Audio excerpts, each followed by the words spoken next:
Dzanena bwanji kuti dzikolokoma pamene kuli nkhondo anthu alikufa.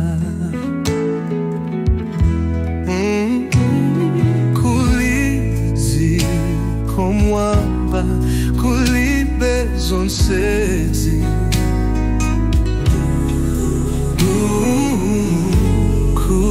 Kulubirira mwa Yesu.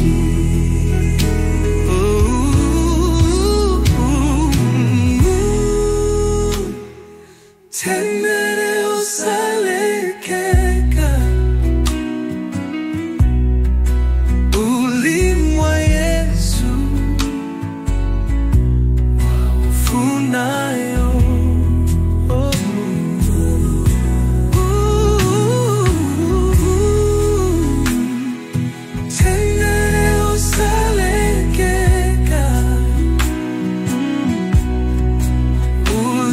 mwa Yesu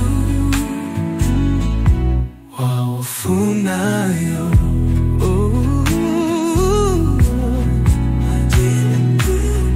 Dzanena bwanji kuti dzikolokoma pamene kuli nthenda anthu alikufa. Kuli dziko mwamba kulibe zonsezi.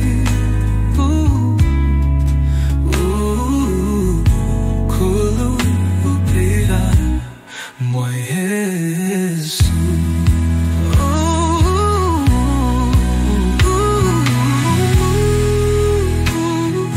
Tendere usalekeka uli mwa Yesu waufunayo.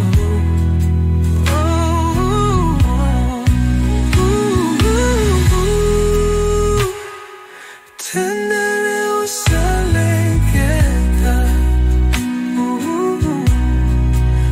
uli mwa Yesu waufunayo.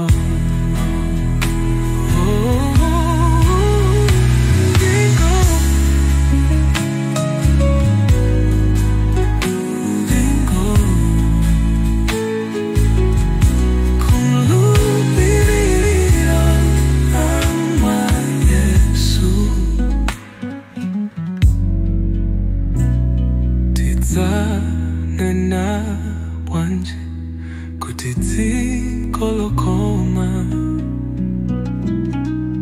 pamene kuli chidani chopanda.